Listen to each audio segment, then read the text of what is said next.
Si Tito Klein ay isinilang sa isang mundong puno ng digmaan at karahasan. Nag-aral siya sa Barsberg Empire's Military Academy, kung saan sinasanay ang pinakamahuhusay na estudyante upang tulungan ang imperyo sa mga laban. Ang clueless na si Tito ay parang sirang laruan, laging napapahamak dahil sa malungkot niyang kwento, at wala siyang maalala mula sa kanyang nakaraan. Kaya naman, tinatawag siyang slave, at madalas siyang kinukutya ng iba. Pero hindi lahat ay ganoon sa kanya. Nandyan si Mikeage, ang kanyang tapat na kaibigan, na parang kapatid na niya. Nalaman na si Tito at Mikeage ay kabilang sa Class 35, ang elite group na itinalaga upang ipagtanggol ang Hoburg Fortress.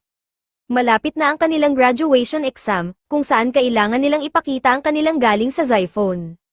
Pagkatapos ng klase, tumakbo si Mikeage papunta kay Tito at tinanong siya kung kinakabahan ba siya para sa exam. Sa halip na sumagot, sinampal lang siya ni Tito at sinabing, hindi ako kinakabahan. Buong determinasyon, sinabi ni Mikeage na ipapasa niya ang graduation exam, sasali sa Imperial Army, at ililigtas ang kanyang pamilya. Tinanong niya si Tito kung wala pa rin ba itong maalala tungkol sa kanyang pamilya. Sumagot si Tito na paulit-ulit lang siyang binabagabag ng parehong bangungot gabi-gabi. Bago matulog, nag-open up si Tito kay Mikeage. Sinabi niya na bago siya napunta sa academy, isa lang siyang battle slave na walang pamilya. Pero si Mikeage ang naging pinakamahalagang tao sa kanyang buhay, ang tanging kaibigan na palaging nasa tabi niya. Sa narinig, napaiyak si Mikeage na parang bata. Hiniling niya kay Tito na mangako na kung sakaling mapunta sila sa gyera, hindi nila iiwan ang isa't isa. Sabay tayong mabubuhay o sabay tayong mamamatay. Kinabukasan, napunta si Mikeage at Tito sa iisang team para sa graduation exam. Ipinaliwanag ng in-charge ng exam na ang kanilang layunin ay talunin ng isang kriminal at patayin ito bago sila ang mamatay. Kung hindi nila ito magagawa o iiwan nila ang kanilang mga kasama, babagsak sila sa exam. Ang kriminal ay isang higanteng parang killing machine. Ang mayabang nilang teammate ay nagbiro pa at sinabing madali lang itong talunin. Pero agad siyang pinatumba ng kriminal at sinabihan ng, huwag kang pabaya. Ang pagbagsak sa inyong mga manok ay magpapagaan ng parusa ko. Sunod-sunod na pinabagsak ng kriminal ang iba pa nilang kasama, at tila napakahirap na laban ang naghihintay sa kanila. Habang nagkakagulo sa arena, biglang dumating ang isang white-haired, deadpan na lalaki na si Chief Ayanami, na mukhang naiinis na naman sa mga kaguluhang kailangang harapin niya. Samantala, ang mga estudyante ay sunod-sunod na natatalo ng higanteng kriminal, pero sina Tito at Mikeage ay matatag pa rin, parang huling dalawang contestant sa isang reality show tungkol sa survival. Biglang tumalon ang kriminal papunta kay Shued, pero mabilis itong hinarang ni Tito at Mikeage, sabay sinipa ang kriminal sa tiyan. Tumalon naman si Tito sa braso ng higanti at nagpakawala ng sunod-sunod na sipa. Pero biglang sinakal ng kriminal si Mikeage. Nakita ni Tito ang kaibigan niyang nasa panganib, kaya tumalon siya sa ere at isang malakas na sipa ang pinakawalan niya sa pangit na mukha ng kriminal. Ginamit niya ang kanyang Xiphon upang gapyusan ang higanti. Sumuko ka kung gusto mong mabuhay, hayop ka, sabi ni Tito sa kriminal. Walang nagawa ang kriminal kundi sumuko, pero biglang lumabas ang in-charge ng exam at sinabing hindi pa tapos ang pagsusulit hanggat hindi pinapatay ni Tito ang kriminal. Tumanggi si Tito na sundin ang utos, na ikinagalit ng in-charge. Sa mga oras na iyon, pumasok si Ayanami sa arena, walang pasubali, at pinatay ang kriminal. Pagkatapos, tinawag niya si Tito na softy, at kinutya ang kanyang kakulangan ng tapang. Nang gabing iyon, sinabi ni Mikeage kay Tito na 19 na katao, kabilang sila, ang pumasa sa exam. Nang tanungin ni Tito tungkol sa puting buhok na lalaki na pumatay sa kriminal, sinabi ni Mikeage na siya si General Ayanami, isang walang awa na halimaw na nakapatay na ng libo-libo. Dagdag pa niya, bukas, sila ay magiging opisyal na mga sundalo. Sa kanilang pag-uusap, nakatulog si Mikeage sa tabi ni Tito. Kinabukasan, habang papunta si Tito upang isumite ang kanyang mga dokumento, narinig niya ang tunog ng isang necklace na pamilyar sa kanya. Nagsimula itong kontrolin ang kanyang katawan hanggang sa natagpuan niya ang sarili sa harap ng isang silid kung saan naroroon si Ayanami at ang kanyang grupo na tila may pinag-uusapan. Nang sumilip si Tito sa loob, nakita niya si Ayanami na may hawak na kwintas at sinasabing kailangan niyang hanapin ang bato ng kwintas na ito. Ang kwintas ay pagmamay-ari ng King of Rags, na kilala rin bilang Eye of Mikhail. Nang marinig ang Eye of Mikhail, biglang bumalik ang mga alaala ni Tito. Naalala niya ang oras noong bata pa siya, si Ayanami pala ang pumatay sa kanyang ama, at ang kwintas ay pagmamayari niya. Unti-unting naging malinaw ang kanyang mga bangungot habang napupuno ang isipan niya ng nakakatakot na alaala ng pagkamatay ng kanyang ama. Punong-puno ng galit, lumundag si Tito papunta kay Ayanami gamit ang kanyang Zyphone powers. Ngunit agad siyang na-overpower ni Ayanami at nahuli. Itapon ang batang ito sa kulungan, utos ni Ayanami, sabay tinawag siyang slave from rags. Ayaw siyang pakawala ni Ayanami hanggang hindi niya sinasabi ang lahat ng nalalaman tungkol sa Lost Stone na konektado sa kwintas. Samantala, sinusuri ang mga gamit ni Tito, at nalaman ni Mikage na ang matalik niyang kaibigan ay nakakulong. Isang gabi, habang tulog na ang lahat, palihim na pumuslit si Mikage papunta sa kulungan at natagpuan si Tito, punong-puno ng sugat at hirap. Nang makita si Mikage, sinabi ni Tito na balak na niyang tumakas at hindi na niya magagawang tuparin ang pangako nila sa isa't isa. Pero mahigpit na hinawakan ni Mikage ang kamay niya at sinabing magkasama silang tatakas. Habang nagtatangkang tumakas, hinarang sila ng mga bantay ni Ayanami. Sa desperadong hakbang upang protektahan si Mikage, kinuha ni Tito ang isang kutsilyo at itinutok ito sa leeg ni Mikage, sabay pagbabanta sa mga bantay na umatras kung ayaw nilang may masaktan. Humarap si Tito kay Mikage, humingi ng tawad, at sinabi na wala siyang ibang magagawa kundi iwan siya. Pero iginiit ni Mikage na iligtas niya ang sarili at huwag nang mag-alala tungkol sa kanya. Sa walang ibang pagpipilian, tumalon si Tito sa isang ski ship at tumakas, iniwan si Mikage sa likod. Sugatang-sugatan si Mikage matapos tamaan ng Zyphone ni Ayanami. Habang nasa ski ship, nawala sa kontrol si Tito dahil sa matinding pagod at sakit. Nawalan siya ng malay at bumagsak mula sa ere, sa halip na bumagsak sa bundok, nalaglag siya sa ibabaw ng isang batang nagngangalang Frau, na nagpipiknak kasama ang dalawang kaibigan gamit ang kanilang sariling ski ship. Sa lakas ng pagbagsak nila, dumating agad ang dalawang kaibigan ni Frau para tingnan kung ayos lang siya. Samantala, iniutos ni Chairman Miroko kay Ayanami na hanapin si Tito dahil napakahalaga ng bata para mawala sa kanila. Ngunit hindi makapasok ang mga sundalo sa 7th District dahil ito ay teritoryo ng mga Diyos.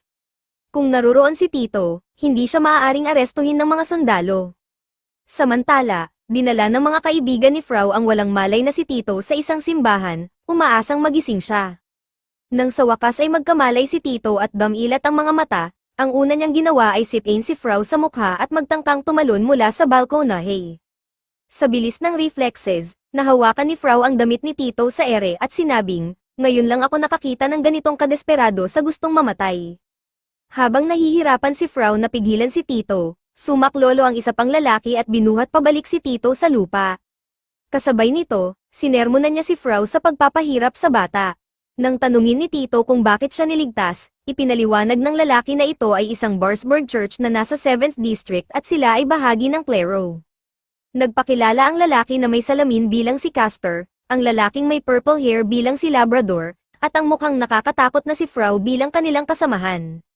Kami ay mga lingkod ng simbahan, at tungkulin naming tumulong, sabi ni Castor. Nang tanungin ni Frau si Tito kung miyembro siya ng Imperial Army dahil sa tato sa kanyang leeg, galit na sumigaw si Tito, hindi ako parte ng mga hayop na iyon.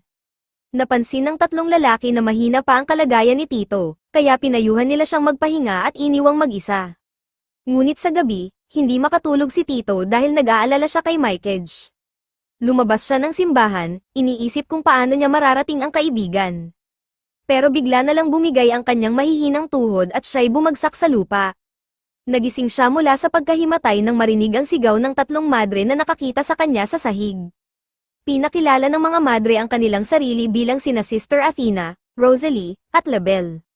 Sa halip na sermonan siya, ginamit nila ang kanilang mahiwagang kakayahan para buhatin siya pabalik sa kanyang kwarto at binigyan siya ng princess treatment. Samantala, si Mikage naman ay nakakulong dahil sa pagtulong kay Tito sa pagtakas. Tinawag siya ni Ayanami para sa interogasyon at tinanong kung siya nga ba ang tumulong kay Tito noong gabing iyon. Nagbanta si Ayanami na papatayin ang pamilya ni Mikage kung muli nitong subukang iligtas ang kaibigan. Kinabukasan, nagising si Tito ng maayos ang pakiramdam at natagpuan ang sarili sa simbahan, napapaligiran ng maraming tao. Nalaman niya na ang simbahan ay tumutulong sa pagtanggal ng sumpa ng Verloren, ang dating God of Death na kumuha ng mga kaluluwa ng tao kapalit ng 3 hiling. Mamaya, nagtungo si Tito sa library upang maghanap ng sagot tungkol sa misteryo ng mga sumpa. Pero nahimatay siya nang makita ang isang madre na may bungo sa halip na mukha. Buti na lang, mabilis na umaksyon si Frau, parang bayani, at sinalo si Tito sa kanyang mga bisig na parang isang groom na may faintang bride. Sa kanyang smug expression, tila tinatanong ni Frau kung ilang beses pa ba niyang kailangang iligtas si Tito. Hindi nagtagal, dumating si Castor at casual na sinabi na siya ang utak sa likod ng Skullface noon na iyon. Ang Skullface doll ay iniabot ang isang libro kay Castor, pero mabilis na kinuha ni Frau ang libro, hinayla si Tito, at tumakbo palabas ng library na parang nasa isang undercover mission. Pagkalabas, isiniwalat ni Frau na ang libro ay hindi talagang libro, ito'y isang magazine na puno ng scandalous photos. Bago pa ma-enjoy ni Frau ang kanyang treasure, dumating ang Skullface doll at binigyan siya ng malakas na flying kick sa ulo, malinaw na hindi impressed sa kanyang panlasa sa literatura. Pagkatapos, tinanong ni Tito si Castor tungkol sa mga nangyari 10 taon na ang nakalipas. Ipinaliwanag ni Castor na noong araw, may dalawang kaharian, ang Barsburg Kingdom, na nasa ilalim ng banal na proteksyon ng Eye of Raphael, at ang Rags Kingdom, na nasa ilalim naman ng proteksyon ng Eye of Michael. May kasunduan ang dalawang kaharian, ang Barsburg Kingdom at ang Rags Kingdom, upang mapanatili ang kapayapaan at magtulungan. Pero 10 taon na ang nakalipas, sinira ng Rags Kingdom ang kasunduan at nagdeklara ng gyera laban sa Barsburg Empire. Dahil dito, mabilis na nag-api at nawasak ang kaharian ng Rags. Tinanong ni Tito kung totoo ba ang bersyon na ito ng kasaysayan. Sinabi ni Frau na kung hindi siya naniniwala, mas mabuting alamin niya ang katotohanan mismo. Habang naglalakbay si Tito upang hanapin ang sagot, napadpad siya sa isang malaking rebulto. Sinabi ng isang madre na noong araw, ang God of Death Verloren ay nagkasala ng tumakas mula sa langit at naghasik ng lagim sa mundo ng mga tao. Dahil dito, ipinadala ng punong Diyos ang 7 ghosts upang parusahan at isil si Verloren. Ang rebeltong tinitingnan ni Tito ay si Sikhel, isa sa mga 7 ghosts. Pagkatapos, dinala siya ng madre sa isang napakalaking bulwagan na tinatawag na Domain of God. Sa kalaunan, binigyan siya ni Bishop Labrador ng isang pilak na rosas bilang proteksyon. Pero biglang nagmamadaling dumating ang isang madre, sinasabing nawawala si Tito, hindi kumain, at hindi rin uminom ng gamot. Agad namang naghanap si Frau at natagpuan si Tito na palihim na tumatakas palabas ng lungsod. Hinawakan siya ni Frau mula sa likod at galit na tinanong, ano na namang iniisip mo sa ginagawa mong ito? Biglang inanunsyo ng tagapagbantay na isasara na niya ang mga tarangkahan. Tumakbo si Tito patungo sa tarangkahan, pero pinigilan siya ni Frau. Binuhat siya ulit na parang bata at sinamahan pa ni Castor. Sinabi ni Castor na magiging malaking problema kung mahimatay ulit si Tito, kaya mas mabuting bumalik siya kung ayaw niyang mamatay sa gutom. Pagkatapos, kinuha ni Castor ang silver rose at nilagay ito sa buhok ni Tito, sinasabing hindi ito gagana kung hindi niya ito palaging suot. Dinala nila si Tito sa dining hall, kung saan muling binabi siya ng mga madre. Pinaupo siya sa isang mesa na espesyal na inayos para sa kanya at sinabihang kumain ng mabuti para makabawi ng lakas. Ngunit pag-angat niya ng takip ng kaserola, halos mahulog siya sa upuan nang makita na eyeballs ang laman ng hapunan. Si Frau, na mukhang enjoy na enjoy, agad na kinain ang mga eyeballs habang si Tito ay halos masuka. Isa sa mga madre ang nagsabi na bawal silang kumain ng karne, kaya ang makakuha ng eyeballs para sa hapunan ay itinuturing na biyaya. Nang tuksuhin ni Frau si Tito, sinabing siya na lang ang kakain kung hindi niya kayang kainin, mabilis na sinubo ni Tito ang isa. Sa kanyang gulat, nagustuhan niya ang lasa, muli siyang tinukso ni Frau, sinasabing maliit siya dahil lumaki siyang puro gulay, pills, at karne lang ang kinakain. Sinabi pa niyang dapat mag-focus si Tito sa pagkain ng organic food para tumangkad. Na-realize ni Tito ang pagiging maliit niya, kaya't biglang kinain niya lahat ng eyefish sa plato niya, na ikinagulat ng lahat. Ang mga madre ay nagtanong tungkol sa pangalan at pagkatao niya, pero natahimik si Tito. Napansin ng mga madre ang awkward na sitwasyon kaya't sinabi nilang huwag siyang mag-alala at i-enjoy lang ang pananatili niya sa simbahan. Habang lahat ay abala sa pagkain, nananatiling tahimik si Tito, patuloy na iniisip ang kanyang matalik na kaibigan na si Mikej. Samantala, sa Barsburg Empire, tinanong ni Master Miroko kung natukoy na ang lokasyon ni Tito. Iniulat ng mga sundalo na nasa 7th District siya at may mga ebidensyang nag-crash ang ski ship doon. Nagtanong si Miroko kay Ayanami kung bakit tumakas si Tito. Ang mga tauhan ni Ayanami ay sumagot na si Tito ay nagkaroon lang ng homesickness at babalik din siya kapag na-miss niya ang academy. Pero tinuligsa ng iba sa pulong si Ayanami, sinasabing ginamit niya ang dahas laban kay Tito nang walang pahintulot ng mga elders. Si Tito ay itinuturing na mahalagang kandidato para sa Eye of Michael, kaya sinisi si Ayanami at pinapanagot sa kanyang ginawa. Nang tanungin ni Ayanami si Miroko kung bakit kinuha niya sa kanyang proteksyon si Tito, ipinaliwanag niya na ang slave emblem sa katawan ni Tito ang nagtatakda na wala siyang ibang mapupuntahan para sa proteksyon. Ayon kay Miroko, babalik din si Tito dahil sa kawalan ng mapagpipilian. Balik sa 7th District, abala si Tito sa mga gawain sa simbahan, tumutulong sa mga madre na labis ang paghanga sa kanya. Ngunit paminsan-minsan, nakakakuha siya ng flashbacks mula sa academy kung saan madalas siyang binubuli dahil siya'y isang slave. Isang araw, may isang bully na lumapit sa kanya at inutusan siyang dilaan ang dumi ng ibon mula sa sapatos nito. Bago pa makareact si Tito, sinapak na ni Mikage ang bully at sinabing, ikaw mismo ang maglinis niyan, gaya ng turo sa'yo ng nanay mo. Dahil sa insidenteng iyon, silang dalawa ay parehas na ikinulong. Doon nagsimula ang pagkakaibigan nila, palaging magkasama, parang hindi mapaghihiwalay. Ngayon, alam ni Tito na hindi siya maaaring manatili ng tahimik sa simbahan habang pinahihirapan si Mikage sa ilalim ng pamamahala ni Ayanami. Desidido siyang umalis sa simbahan, habang nagpaplano si Tito, biglang lumapit sa kanya ang isang matandang lalaki. Sinabi nito na may asawa siyang nakalibing sa sementeryo ng simbahan. Naisip niyang malungkot ang asawa niya, kaya hindi niya magawang iwan ang simbahan. Idinagdag niya na wala na rin siyang tahanang mauuwian, tulad ni Tito. Sinabi pa ng matanda na mukhang pareho sila ng pinagdaraanan, at tinanong kung ano ang bumabagabag kay Tito. Ipinaliwanag ni Tito na pira-piraso lamang ang natatandaan niya mula sa kanyang nakaraan at hindi niya nagawang protektahan ang kanyang kaibigan gaya ng ipinangako niya.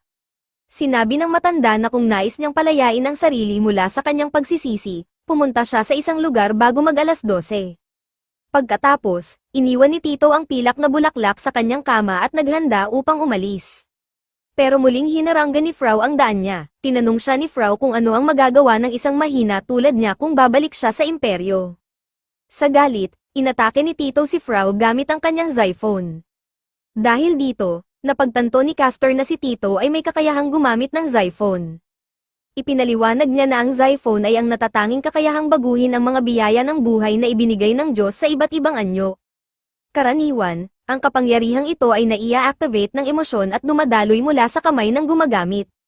Nagpatuloy ang laban ni Tito at Frau, at ngayon, parehong nasa ere ang dalawa, nag-aaway na parang cats and dogs. Ang kanilang sagupaan ay mukhang wala pang katapusan. Patuloy na inaatake ni Tito si Frau nang walang tigil, ngunit nananatili si Frau sa defensive mode, tila naglalaro lang. Pinapanood ni Castor at Labrador ang laban, napapansin na bagamat parang nilalaro lang ni Frau si Tito, sapat ang lakas ng huli upang magpatuloy sa laban. Patuloy na inaasar ni Frau si Tito habang paulit-ulit na pinakakawalan ni Tito ang kanyang Zyphone laban sa kanya. Pero wala ni isa sa mga atake ni Tito ang tumatama kay Frau. Sinabi ni Frau sa kanya, huwag kang umasta na parang bata. Kung gusto mong bumalik at talunin ako, mas maging makapangyarihan ka muna. Ang pangungutya ni Frau ay lalong nagpagalit kay Tito. Sa sobrang galit, inactivate niya ang maximum power ng kanyang Zyphone at malakas na inatake si Frau. Ngunit nang hamupa ang alikabok, napagtanto ni Tito na ni kaunting gasgas ay wala kay Frau, at siya pa ang nakatayo sa likuran niya.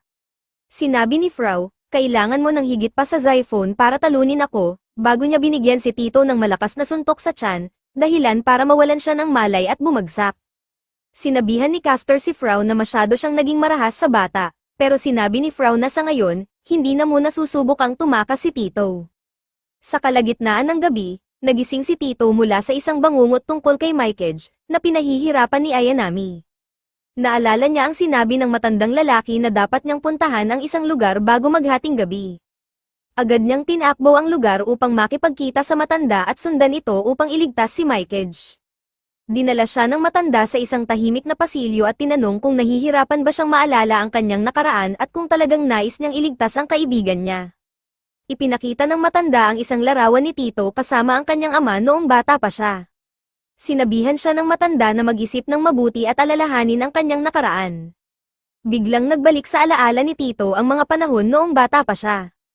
Naalala niya ang pagdating ni Ayanami sa kanyang kaharian, kung saan noalay siya sa kanyang ama. Dahil dito, Napilitan siyang mabuhay sa kalungkutan at pag-iisa hanggang sa nakilala niya si Mikage. Si Mikage ang tumawag sa kanya bilang tunay na kaibigan, nangakong hindi siya iiwan, at tinulungan siyang makatakas. Pagkatapos, sinabi ng matanda kay Tito na kung nais niyang matupad ang kanyang hiling, kailangan niyang isuko ang kanyang kaluluwa.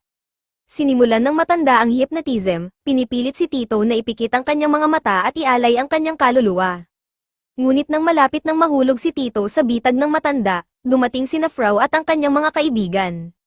Sigaw nila kay Tito, "Huwag mong hayaang lamunin ng dilim ng taong ito ang puso mo." Hinarap nila ang matanda at sinabing tigilan na nito ang ginagawa kay Tito. "Iwanan mo siya," utos nila sa matanda habang ipinapakita ang kanilang determinasyon na protektahan si Tito mula sa anuman.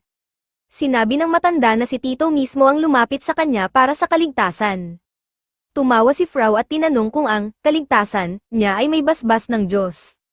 Sagot ng matanda, ibibigay niya si Tito sa kanyang Panginoon upang mapasaya ito. Pero ayaw nang marinig ni Frau ang mga kalokohan ng matanda, kaya kinuha niya ang kanyang sikol at sinabing, "Kakatayin kita dito't ngayon." Nagsimula ang isang matindi at brutal na laban sa pagitan ni Frau at ng masamang matanda. Tinangkang tumulong ni Tito gamit ang kanyang Zyphone, pero sinabihan siya ni Frau na huwag makialam dahil hindi gagana ang Zyphone laban sa matanda. Nang ma-corner ang matanda, bigla itong tumakbo upang tumakas, ngunit hinagisan siya ni Labrador ng pilak na rosas, na naglock ng kanyang daanan. Kasabay nito, sina Castor at Labrador ay muling natrap ang matanda. Sabi ni Castor, "Masakit sa akin ang magtaas ng kamay laban sa isang matanda, pero kailangan kong ibalik ang kaluluwa ni Tito sa kanya." Nang marinig ito, sumigaw si Tito sa takot habang ikinarga siya ni Frau gamit ang kanyang sikol at itinapon siya sa kandangga ni Labrador. Matapos nito, si Frau ang humarap sa matanda, pinalabas ng matanda ang kanyang mga skull-shaped monsters, ngunit mabilis na na-overpower sila ni Frau. Tumalon ang matanda at umupo sa fountain, idineklara na kukunin niya ang kaluluwa ni Tito. Ngunit malakas ang sagot ni Frau, "Hindi kita hahayaang makatakas." Kinuha ni Frau ang kanyang silver threads, ginapos ang mga pakpak ng matanda, at tumalon ng mataas sa kalangitan. Sa isang malupit na pag-atake gamit ang kanyang napakagandang sickle, pinutol niya ang mga pakpak ng matanda. Bumagsak ang mga buto ng matanda na may malakas na ingay, at sa wakas, bumalik si Tito sa kanyang ulirat. Naguguluhan, tinanong ni Tito kung ano ang nangyari. Ipinaliwanag ni Castor na ang matandang iyon ay nawalan ng kaluluwa dahil sa core, isang tagapaglingkod na nangaakit sa mga tao sa kadiliman. Buti na lang, naging matagumpay sila sa pagbawi ng kanyang kaluluwa. Nagising ang matanda, at sinabi ni Castor na pumasok siya sa loob ng simbahan upang hindi siya magkasakit. Binuhat ni Labrador at Castor ang matanda upang dalhin siya sa simbahan para makapagpahinga sa gabing iyon. Samantala, muling binuhat ni Frau si Tito at kinaladkad siya papasok sa simbahan. Nagprotesta si Tito, sumigaw na, "Tigilan mo na ang pagdadala sa akin na parang sako ng bigas." Ngunit sinabihan siya ni Frau na, "Tumigil ka dyan at huwag nang magreklamo." Itinapon ni Frau si Tito sa kama at sinabing umupo ng maayos upang maalis niya ang core mark mula sa kanyang dibdib.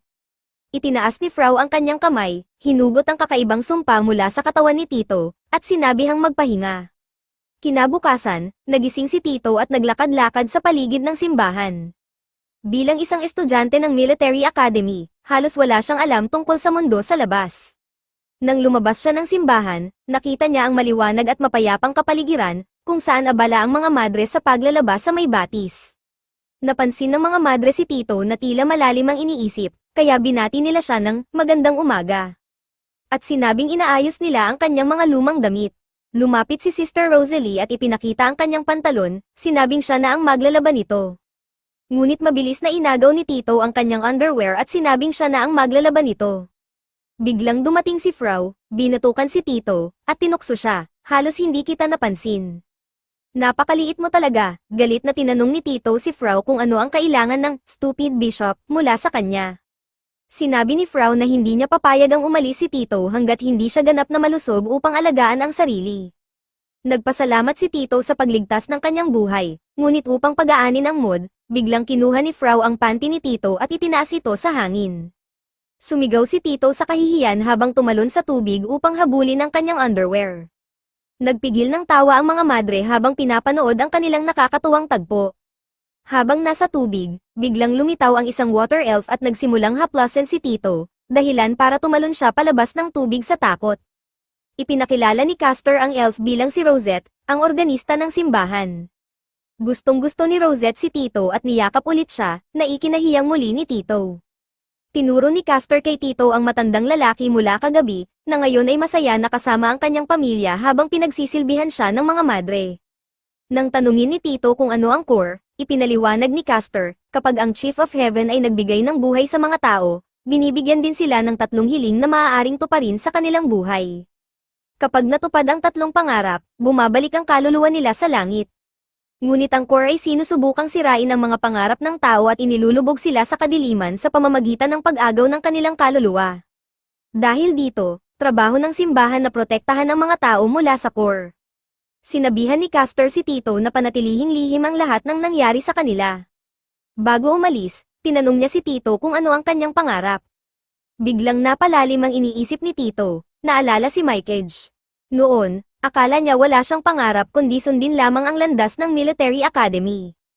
Pero ngayon, alam niya, ang pangarap niya ay hindi kailanman iwanan si Mikeage, ang kaibigang laging nagpoprotekta sa kanya.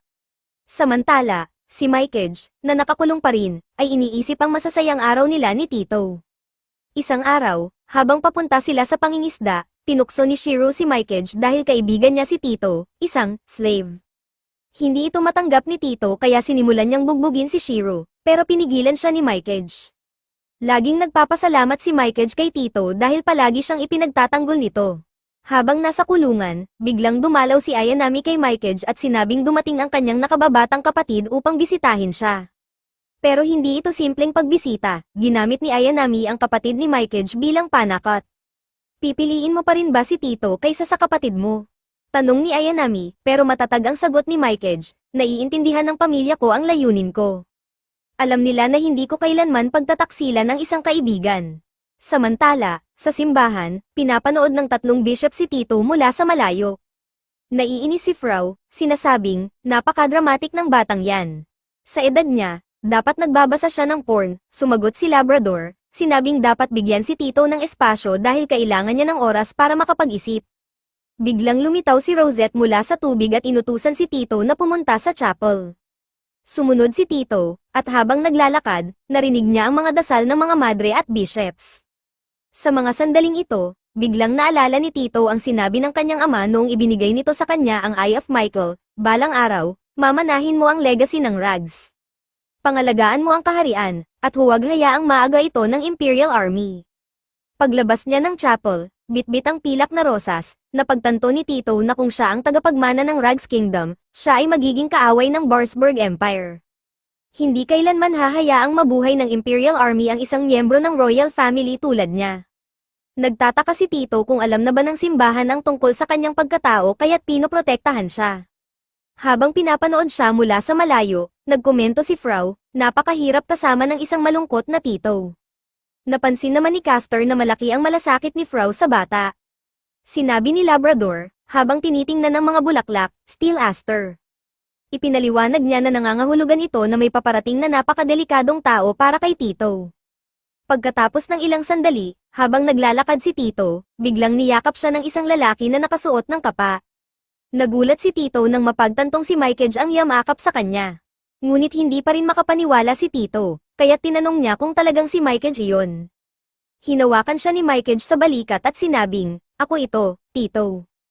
Ako ang iyong matalik na kaibigan." Sa kabilang banda, pinapanood ng 3 bishops ang eksena mula sa malayo. Tinanong ni Frau si Labrador, si Mikeage ba ang delikadong taong sisira sa mundo ni Tito? Ngunit nanatiling tahimik si Labrador, dinala nila si Mikeage sa loob ng simbahan, at sinabi niya na tumakas siya mula sa Imperial Army para hanapin si Tito.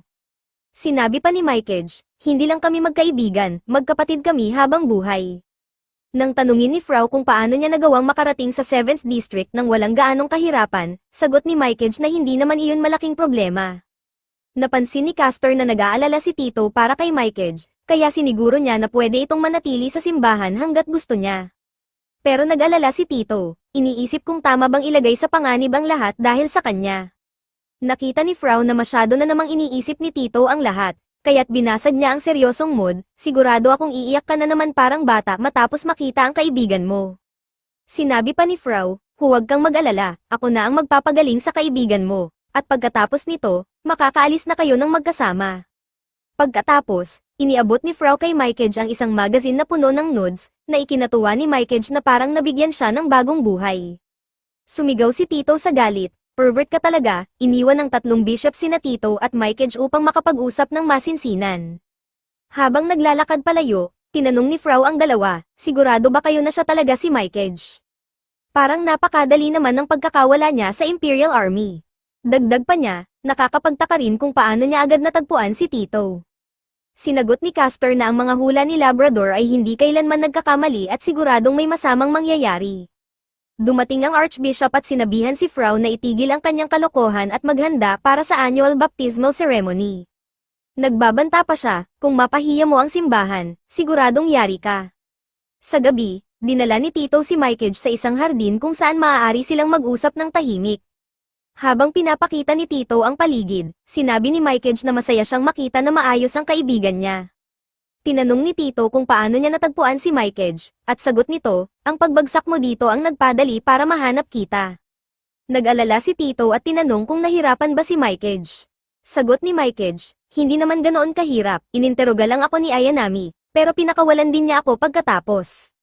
Pinuri ni Mykage si Tito, sinasabing magaling siyang tumakbo sa lugar na ito kung saan mababait ang mga tao. Biglang naging defensive si Tito at sinabing, dapat umiwas ka kay Frau. Napaka-weird niya, at hindi ko alam kung paano siya naging bishop. Tumawa si Mykage, sinabing, parang kuya si Frau para sa akin. At sa tingin ko, bagay kayong dalawa, habang nag-uusap sila, biglang lumitaw ang isang maputlang batang lalaki mula sa mga palumpong at tinanong kung gusto nila ang mga bulaklak. Tumingin silang dalawa ng may paghihinala, biglang bamuka ang mga pakpak ng bata, at nakita ni Tito ang kortato sa kanyang dibdib. Agad na tumayo si Tito sa harap ni Mykage at sinabing tumakbo na siya. Gamit ang kanyang Zyphone, inatake ni Tito ang bata, pero mahusay din ang bata sa paggamit ng Zyphone at binalikan siya ng atake. Sinabi ni Mykage na hindi niya iiwan si Tito, pero siniguro ni Tito na hindi niya papayagan na malagay sa panganib ang kanyang kaibigan. Pinrotektahan niya si Mykage habang sabay na inaatake ang batang lalaki. Nagsimula ang isang matinding laban sa pagitan nila.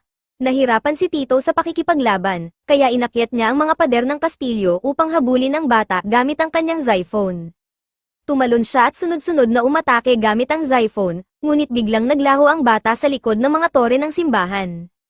Hindi nagtagal, nakita ni Tito na nabasag ang mga pakpak ng batang lalaki sa ere, at hawak siya ni Frau na wala ng malay. Kinagabihan, nahihirapan si Mykage na makatulog, kaya tinanong siya ni Tito kung iyon ba ay dahil sinabi niya na siya ang tagapagmana ng Rags Kingdom.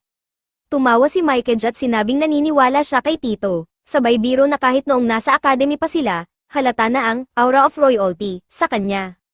Tinanong ni Mykage kung gusto ni Tito marinig ang kanyang kwento. Nang sinabi ni Tito na gusto niyang malaman ang lahat, nagsimula si Mykage, nang matapos ang gyera sa Rags, 5 taong gulang pa lang ako. Nagtanong ako sa ama ko kung bakit siya masaya, at sagot niya, dahil napatay nila ang maraming kalaban at natalo ang Rags Kingdom. Bilang bata, naisip ni Mykage kung paano nga ba magiging masaya ang isang tao matapos pumatay ng napakaraming tao. Ngayon, alam na niya na ang ama at mga kababayan ni Tito ay napatay sa gyera. Sinabi pa ni Mykage, natutuwa ako na naranasan mo ang pagmamahal ng magulang noong bata ka, at masaya akong hindi ka ipinanganak na mag-isa sa mundong ito. Sumagot si Tito, masaya rin akong nakilala kita, susubukan kong alamin ang tungkol sa Rags Kingdom at hanapin ang mga sagot sa mga tanong ko. Lumapit si Mykage at sinabi kay Tito na dapat niyang tandaan ang 2 bagay, una, huwag makialam sa Imperial Army, at pangalawa, ang paghihiganti ay hindi kailanman sagot. Kapag nagdulot ka ng kamatayan at pagkawasak, ikaw rin ang masasaktan. Sundan mo ang landas ng liwanag, at palagi akong nasa tabi mo. Tumingin si Tito sa kaibigan niya nang may pag-aalala, tinanong, bakit parang nagsasalita ka na parang nagpapalem? Ngunit binaliwala ito ni Mykage at sinabing, walang makakapaghiwalay sa atin. Kinabukasan, ipinagdiwang ang Thanksgiving Day sa simbahan. Dinala ng mga madre sina Mykage at Tito upang maglibot sa mga tindahan sa lungsod. Si Labrador ay nagbebenta ng mga halamang gamot, habang sina Castor at Frau ay nagbebenta ng mga manika at meatballs. Sinabi ni Mikeage kay Tito na nag-e-enjoy siya sa pananatili doon, pero kailangan niyang bumalik sa Imperial Army at iulat lamang na wala siya sa lugar na iyon para maging maayos ang lahat. Nagsimula ang baptism ceremony, at nagtipon-tipon ang lahat sa harap ng Archbishop. Hinarang ni Tito si Frau, na patakbong papunta sa chapel, at sinabi sa kanya na alagaan ang kaibigan niyang si Mikeage kapag umalis na ito. Sinagot ni Frau, si Mikeage ang klase ng tao na hinahanap ang sarili niyang landas. Kaya huwag kang mag-alala. Samantala, nakita ni Mikeage ang isang karwahe na bumangga sa pader ng simbahan. Agad siyang tumakbo upang tingnan ito at nakita ang isang green-haired girl na may Cormark. Binuhat niya ang bata sa kanyang likod at dinala papunta sa chapel upang matulungan, ngunit biglang lumabas ang mga core wings ng bata at sinunggaban siya. Pumiglas si Mikeage at tumakbo, ngunit patuloy siyang sinundan ng bata habang lumilipad sa ere. Sa gitna ng gulo, nagsimulang magpanik ang mga tao sa simbahan. Dinala ni Mikeage ang core girl sa isang madilim na lugar sa simbahan, ngunit nagulat siya nang mapansin ang pagkakahawig ng bata sa kanyang nakababatang kapatid. Lalong nahirapan si Mikeage nang mapagtanto ito, biglang pinalabas ng bata ang kanyang mga demons at sinabing, "Huwag mo akong iwan." Bigla siyang inatake nito, ngunit dumating si Tito upang sagipin ang kaibigan niya. Sinubukan ng mga non-dolls ni Castor na tulungan ang dalawa, ngunit winasak ng core girl ang mga ito gamit ang kanyang core wings. Sinigawan ng bata ang dalawa, sinasabing palaging nag-iisa ang pakiramdam niya. Lagi lang akong nag-iisa, ang nanay at tatay ko, palaging si kuya ang iniintindi dahil siya ang tagapagmana ng pamilya. Humawak siya kay Mikeage at sinabing, "Hindi ko papayag ang iwanan mo ako, kuya." Inatake ni core girl si Tito gamit ang kanyang mga ekstrang pakpak, sabay sigaw na, "Hindi ko hahayaang agawin mo ang kuya ko." Lumabas ang katotohanan, ang core ay ipinadala ni Ayanami upang hulihin si Tito. Ngunit nang subukan niyang patayin si Mikeage, biglang nagising ang Eye of Michael ni Tito. Isang kakaibang enerhiya ang kumalat sa paligid, pinupuno ng kapangyarihan ang lugar. Dumating si Frau upang iligtas sila, at sa isang malakas na pag-atake, sinira niya ang mga pakpak ng core girl sa isang bagsak lamang. Napaisip si Ayanami tungkol sa tunay na pagkatao ni Frau dahil sa ipinakita niyang lakas. Makalipas ang ilang sandali, nagising si Tito at nakita si Ayanami kasama ang isang batang babae sa kanyang kandanggan. Samantala, sinabi ni Labrador kina Castor at Frau na hindi si Mikeage ang sisira sa mundo ni Tito, ngunit ang kanyang pagdating ang nagpasimula ng mga mapaminsalang puwersa. Kinabukasan, pumunta si Mikeage sa bazaar at nagdesisyon na umalis sa lugar upang protektahan ang kanyang pamilya, kahit na nangangahulugan ito na kailangan niyang isakripisyo ang kanyang buhay. Habang naglalakad, natagpuan siya ni Tito at inanyayahan siya sa parada.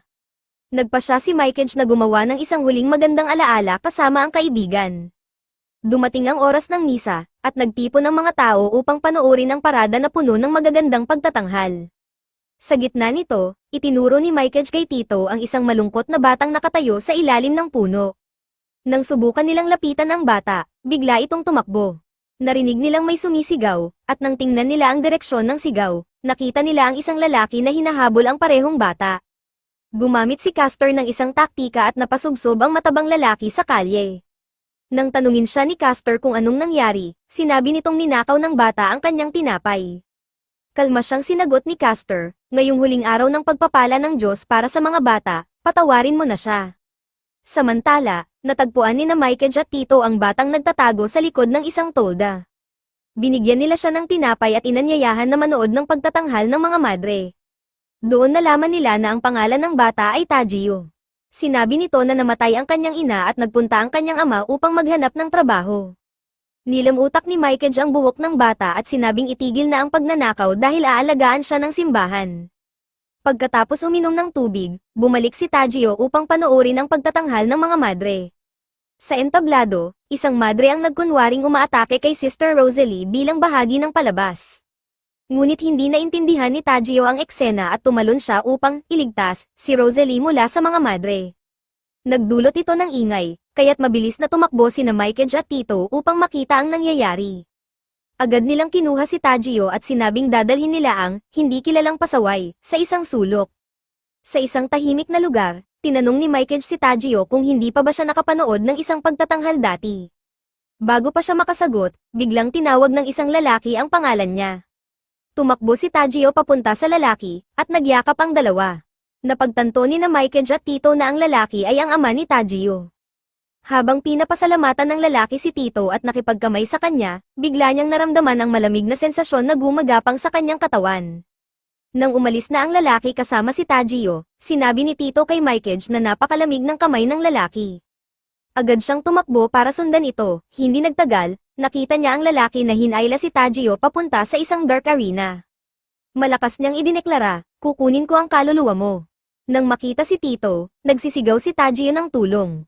Sinabihan ni Tito si Tajio na tumakbo, kinagat ni Tajio ang kamay ng lalaki at nakatakas, ngunit agad na pinalabas ng lalaki ang kanyang makapangyarihang core wings at inatake si Tajio. Agad na pinrotektahan ni Tito si Tajio mula sa malakas na atake. Biglang nagningning ang kamay ni Tito, muling gumising ang Eye of Michael, at hindi na makapag-atake ang core sa kanya. Bago pa maunawaan ni Tito ang nangyayari, dumating si Frau at winasak ang mga pakpak ng core. Bumalik ang core sa kanyang tunay na anyo, pagkatapos ng insidente, nagpaalam ang mag-ama, at masaya si Mikage na nakabuo ng kamanghamanghang alaala kasama ang kanyang matalik na kaibigan. Nangako siya sa sarili, hinding-hindi ko pagtataksilan si Tito, kahit para sa pamilya ko. Habang nagkukwento si Frau sa dalawang bishops, sinabi niyang naramdaman niya na may nanunood sa kanya habang tinutulungan niya si Tito. Nagpadala iyon ng kilabot sa buong katawan ko, sabi niya. Pagkatapos ng gulo, nagkukulitan sina Tito at Mikage tungkol sa mga babae habang naglalakad sa hardin, hindi nila alam na pinapanood sila ng tatlong bishops mula sa malayo. Biglang hinawakan ni Mikage ang kamay ni Tito, at napansin ni Tito na malamig ang kamay nito. Nabigla siya at hinayla ang braso niya palayo, nang hawakan ulit ni Tito ang kamay ni Mikage, naramdaman niyang may kakaiba. Nginitian siya ni Mikage, sinabing pagod lang siya, at agad na lumayo papunta sa balkonahe. Pinanood ng tatlong bishops ang eksenang iyon at napansin nilang may mali. Sinabi ni Labrador, kalahati lang ng kaluluwa ni Mikage ang nasa katawan niya, habang ang kalahati ay wala sa kung saan. Tinanong ni Castor kung maaari ba nilang iligtas si Mikage, ngunit inamin ni Labrador na hindi siya sigurado dahil hindi nila alam kung nasaan ang nawawalang kalahati ng kaluluwa nito. Samantala, tumakbo si Mikage papunta sa hardin, hawak ang ulo niya dahil sa matinding sakit. Napagtanto niyang hindi na niya kayang pigilan ang nangyayari. Unti-unti nang kinokontrol ni Ayanami ang kanyang katawan. Biglang dumating si Tito, tumatakbo, at tinanong kung maayos lang siya. Sinigawan siya ni Mikage na lumayo, ngunit tumanggi si Tito na iwanan siya. Nagmamakaawa si Mikage, patayin mo na ako, Tito, hindi ko kayang saktan ka. Natarantang tinanong ni Tito kung ano ang nangyayari, at ipinaliwanag ni Mikage na ito ang ginawa ni Ayanami sa kanya. Kinuha niya ang kalahati ng kaluluwa ko at pinapili ako, ikaw o ang pamilya ko. Biglang nagsimulang magbago si Mikage, may kakaibang lakas na umaagaw sa kanyang pagkatao. Ngunit bago siya tuluyang makontrol ni Ayanami, tiningnan niya si Tito at sinabi, mahal kita, Tito. Ginamit ni Mikage, na nasa ilalim ng kontrol ng core, ang kanyang Zyphone upang atakehin si Tito. Ngunit isang manika ni Castor ang sumalo ng atake, biglang napansin ni Castor na nawalan siya ng kontrol sa kanyang manika sa West Tower, kaya't nagmadali si Frau na lisanin ang misa upang sagipin si Tito. Habang tumatakas si Tito mula sa kanyang kaibigang si Mikage, nauwi siya sa isang nakasarang silid kasama ang possessed na Mikage. Inatake siya ni Mikage gamit ang kanyang Zyphone, ngunit patuloy itong iniwasan ni Tito. Biglang nagbago ang anyo ni Mikage, lumabas ang kanyang core wings, nagdilim ang kapaligiran, at sinunggaban niya si Tito, sinlampsak ang ulo nito sa lupa. Wala nang puwang para sa negosasyon, sabi niya, habang tinatapakan si Tito na tila mawawasak na. Nahulog si Tito mula sa tore, ngunit agad siyang bumangon, puno ng determinasyon na iligtas ang kaibigan. Sinubukan niyang atakehin ang mga pakpak ni Mikage ngunit nabigo, kaya't sinamantala ito ni Mikage upang suntukin siya at padulesin sa lupa. Hinawakan ni Mikage ang leeg ni Tito at kinutya ito, paano ka magiging hari ng Rags kung ikaw mismo ay mahina? Umiiyak si Tito, nagmamakaawang bumalik ang kaibigan niya, ngunit sinabi ng core na hindi maibabalik ang kaluluwa ni Mikage kahit sirain ang kanyang pakpak. Sumigaw si Tito, hindi kita iiwan, Mikage, ngunit sinabi ng core na wala ng pag-asa dahil ipinagkanulo ni Tito ang Imperial Army. Nang tanungin ni Tito kung bakit hindi siya pinapatay, ibinunyag ng core na gusto siyang buhayin ni Chairman Miruko. Biglang pinaganya ni Mikage ang isang bitag sa leeg ni Tito, dahilan para mahulog siya mula sa tulay at bumagsak malapit sa isang misteryosong pader na puno ng mga nakulong na kaluluwa. Desperado, kumatok si Tito sa pader, nananawagan sa pagbabalik ni Mikage. Biglang nabasag ang pader, at isang kaluluwa ang lumabas, dumaikit kay Tito. Sa simbahan, ipinaalam ni Labrador sa lahat na si Tito ay nagising na at ang kanyang kapangyarihan ay muling lumalabas. Sa parehong sandali, ang luha ni Mikeage ay tumulo sa Eye of Michael sa likod ni Tito, at isang kakaibang enerhiya ang nagising sa loob niya. Samantala, si Frau ay nag-transform sa kanyang anyong Grim Reaper at nalaman mula sa mga fairies na si Mikeage at Tito ay nasa Bridge of Trials. Tumalon si Tito sa ere, nagpakawala ng malakas na enerhiya kay Mikeage, hinihinging alisin nito ang bitag sa kanyang leeg. Pagod, bumagsak si Tito at nakiusap kay Mikeage na palayain siya. Ngunit sa halip, hinigpitan ni Mikeage ang gintong mga lubid sa kanyang leeg, halos hindi na makahinga si Tito. Nang papatayin na ni Mikeage si Tito, biglang dumating si Frau at tinanong, ikaw ba ang kumuha sa kaibigan ni Tito? Agad na kinilala ni Ayanami, na kontrolado ang katawan ni Mikeage, si Frau bilang si Sikhel, isa sa 7 ghosts na matagal na niyang nakalaban. Naaalala ni Tito ang sinabi ng isang madre tungkol kay Sikhel, ang Diyos na pumupuksa ng kasawian at lumalabas kapag kinakailangan. Nagmamakaawa si Tito kay Frau, gamitin mo ang iyong Sikhel para iligtas si Mikeage. Ngunit tumanggi si Frau, sinabi niya, kapag ginamit ko ang Sikhel, mapupuksa si Ayanami, pero mawawala rin ang kaluluwa ni Mikeage. Alam ni Ayanami na hindi niya matatalo si Sikhel sa katawan ni Mikeage, kaya umatras siya, nangakong babalik para kay Frau. Nang muling makuha ni Mikeage ang kontrol sa sarili, yamakap si Tito sa kanya, ngunit bigla siyang naglaho, tila usok sa hangin. Pagkatapos ng insidente, dinala ni Frau si Tito sa kanyang kwarto, kung saan ginugol niya ang mga araw sa pagluluksa para sa kaibigan.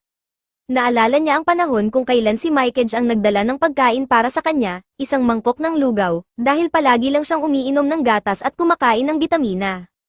Ang oras na iyon ay puno ng pasasalamat, ngunit ngayon, ang tanging liwanag niya, si Mikeage, ay wala na. Ilang araw ang lumipas, kumatok ang mga madre, si Castor, at si Labrador sa pintuan ni Tito, pakiusap na kumain siya dahil baka magutom siya hanggang mamatay. Biglang dumating si Frau, may dalang tray ng pagkain at isang pink na hayop, at binuksan ang pinto. Nang tanungin ng mga madre kung ano ang hayop na iyon, sinabi ni Castor, ito ang bersyon ng simbahan ng animal-assisted therapy. Galit na galit si Tito kay Frau, sinisisi ito sa hindi pagliligtas kay Mikeage. Kasabay nito, sinisi rin niya ang sarili, iniisip na hindi niya nagawang protektahan ang kaibigan.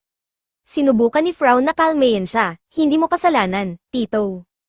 Kapag natupad na ng tao ang tatlong hiling nila, bumabalik sila sa Chief of Heaven. Ipinaliwanag ni Frau na ang ikatlong hiling ni Mikeage ay malamang ang protektahan ang mga mahal niya kahit pa isakripisyo ang sarili. Sa ganitong paraan, natupad na ang lahat ng kanyang hiling, at nakabalik siya sa langit ng may kapayapaan. Dagdag pa ni Frau, si Mikeage ay bumalik na para samahan ka muli. Tinuro niya ang pink na hayop at sinabi, ang kaluluwa ng hayop na ito ay may parehong kulay ng kaluluwa ni Mikeage. Sinabi rin ni Castor na ang hayop ay tila nagsasabing tumigil na si Tito sa pag-iyak dahil palagi silang magkasama. Unti-unting ngumiti si Tito, uminom ng tsaa, at nagsimulang kumain ng kanyang pagkain. Sa isip ni Frau, nagpasya siya na ang taong gumamit sa kaluluwa ni Mikeage ay magbabayad ng sariling buhay. Samantala, naalala ni Frau ang pagkilala ni Ayanami sa kanyang Sikhel at nagtaka kung may isang tao mula sa nakaraan niya ang muling nagising nang hindi nila nalalaman. Tinanong ni Castor si Tito kung bakit siya may suot na collar, at ipinaliwanag ni Tito na inilagay iyon ni Ayanami. Nag-alok si Frau na alisin ito, ngunit biglang lumitaw ang isang mata mula sa collar at kinagat ang kanyang daliri. Ipinaliwanag ni Labrador na ito ay isang oath collar, na nakikilala ang kanyang master sa pamamagitan ng dugo. Ngayon, kailangang manatiling magkasama sina Tito at Frau sa loob ng 48 oras, kung hindi ay sisabog ang collar. Tumingin silang dalawa sa isa't isa nang may pagkasuya, nagtatanong kung paano sila nauwi sa ganitong sitwasyon. Kinabukasan, pumunta sila sa sementeryo upang magbigay galang sa kaluluwa ni Mikeage. Muling nalungkot si Tito, at matapos mag-isip, nagpasya siya, papatayin ko si Ayanami. Samantala, sinabi ni Ayanami kay Chief Miroko na nilinlang siya ng simbahan sa pamamagitan ng pagtatago ng Eye of Michael sa imperyo nang hindi nalalaman ang tunay na pagkakakilanlan nito. Ngayon, nagpapakita na ito ng mga senyales ng paggising, kaya't ang pagpatay kay Tito at paghihiwalay ng mata mula sa katawan niya ang pinakamainam na opsyon. Nagbabala si Miroko na pagsisisihan ni Ayanami ang pagpatay sa bata, ngunit matigas ang sagot nito, papatahin ko si Tito alang-alang sa imperyo. Kinabukasan, nagpasalamat si Tito kay Castor para sa lahat ng naibigay sa kanya. Sinabi niya na aalis na siya patungong Hoburg Fortress. Ngunit bago siya umalis, tinanong siya ni Castor kung nakita na ba niya ang Reaper na si Sikhel. Sagot ni Tito, si Frau ang Sikhel. Ikinagulat ni Castor ang sagot at sinabi, pareho kayo ng amoy. Pagkatapos, ginamit niya ang mahika upang patulugin si Tito at sinubukang burahin ang kanyang alaala tungkol sa 7 ghosts. Gayunpaman, biglang hamarang si Frau at sinabi, kung gagawin mo iyon, mabubura rin ang alaala ni Mikej, ang natitirang mahalaga kay Tito. Ipinaliwanag ni Castor na ang Imperial Army ay naghahanap ng nawawalang Eye of Michael at nagtipon sila ng maraming bata bilang mga posibleng sisidlan. Isa si Tito sa kanila. Pinaalala rin ni Castor na ang pagdating ni Tito sa simbahan ay nagdulot ng maraming problema, kaya't hindi na nila siya pwedeng pabayaan. Pinayuhan niya si Frau na lumayo kay Tito dahil kung malaman ng mga nasa itaas na hindi niya binura ang alaala ni Tito, maaalis siya sa posisyon bilang Sikhel at mawawalan ng kontrol kay Verloren. Sinabi rin ni Castor na kung matutunan ni Tito ang tunay na trabaho ng 7 ghosts, na hindi alisin ang core, kundi limitahan lamang ito, at malaman ang kanilang tunay na pagkakakilanlan, maaaring mawala ang tiwala niya sa kanila. Sinabi ni Frau kay Castor na gawin na ang anumang gusto nito, saka siya lumakad palayo. Ngunit bigla niyang naramdaman ang kakaibang enerhiya at inilabas ang kanyang Sikhel, natuklasan na ang Eye of Michael sa kamay ni Tito ay muling nagising. Agad nitong inatake si Castor, ngunit sinubukan ni Frau na protektahan siya gamit ang kanyang sandata. Biglang nagbago ang anyo ng mata, kinuha nito ang anyo ni Tito at nagsalita, sa normal na sitwasyon, pinatay ko na kayong dalawa. Pero ang aking master, si Tito, ay ayaw iyon mangyari. Sinabi ng Ai na ang kanyang master ay isa sa pinakamagandang vessels na mayroon siya. Biglang naging aktibo ang Ai, nagdulot ng matinding pagyanig sa lupa sa ilalim ng mga paa ng mga bishop. Lumipad ang mga bato at bato sa paligid, ngunit unti-unting hamupa ang kaguluhan. Pagkatapos, sinabi ng Ai na alam na niya na ang mga bishop ay ang 7 ghosts na nagtatago bilang normal na mga tao. Tumakbo ito kay Castor at sinabing alisin ang collar upang ma-access nito ang buong lakas ni Tito. Tumugon si Castor na para mangyari iyon, kailangang ibigay siya sa slave buwa, at tiyak na hindi gugustuhin ni Tito iyon. Bumulong si Castor kay Frau na ang collar ay tumutugon lamang sa utos ng master nito. Agad na hypnotize ni Frau si Tito at pinatulog siya ulit. Ipinaliwanag ni Castor kay Tito na hinahanap ng Imperial Army ang Eye of Michael dahil nais nilang angkinin ang kapangyarihan nito. Sinabi niya na kung pinadala ng tadhana si Tito sa 7th Division, posibleng siya ay maging isang guardian angel. Ngunit kung totoo ang sinaunang propesya, siya ay maaaring maging isang madilim na puwersa na sisira sa mundo. Nagising muli si Tito, at gaya ng inaasahan, wala siyang maalala sa ginawa ng Ai na pag-atake sa 2 bishop. Habang papalabas siya ng simbahan upang pangunahan ang 7th Division, nagpasalamat siya sa lahat ng nagprotekta sa kanya. Habang umaakyat siya sa hagdan, bumalik sa kanyang isipan ang masasayang alaala nila ni Mikej. Ngunit biglang hinaranggan siya ni Frau at Castor. Sinabi nila na hindi siya nasa kondisyon upang iwan ang 7th District, dahil kung gagawin niya ito, madali siyang makukuha ng Imperial Army at dadalhin siya sa 1st Division. Sagot ni Tito, kailangan kong ipaghiganti ang pagkamatay ni Mikej. Tinignan siya ni Frau at tinanong, handa ka bang itapon ang buhay mo, kahit na isinakripisyo ni Mikej ang sarili niya para iligtas ka? Hinayla siya ni Frau pabalik sa simbahan, sa harap ng mga salitang iniwan ni Mikej para sa kanya. Doon natuklasan ni Tito ang huling mensahe ng kanyang kaibigan, nais ko na mabuhay ka ng mahaba at masaya. Ipinaliwanag ni Frau kay Tito, tinatakasan mo lamang ang emosyonal na kaguluhan na nararamdaman mo. Pero dapat mong harapin ang sakit, huwag kang sumuko. Hindi napigilan ni Tito ang kanyang mga luha, umiyak siya na parang bata habang binabasa ang mga makabagbag damdaming mensahe mula kay Mikej. Makalipas ang ilang araw, nagsimula nang tumira si Tito sa simbahan.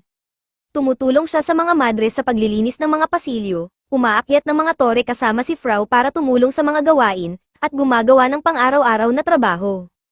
Isang araw, tinanong ni Tito ang mga bishop, ano pa ang silbi ng mabuhay kung hindi ko mababayaran ang utang ko kay Mikej?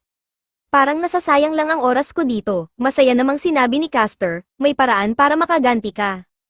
Pero kailangan mong ipasa ang bishop exam, ipinaliwanag niya na kapag naipasa ni Tito ang exam, magkakaroon siya ng pass upang malayang makapaglakbay at tumira kahit saan ng libre. Magagawa rin niyang dumaan sa mga mahihigpit na military checkpoints ng Barsburg Empire.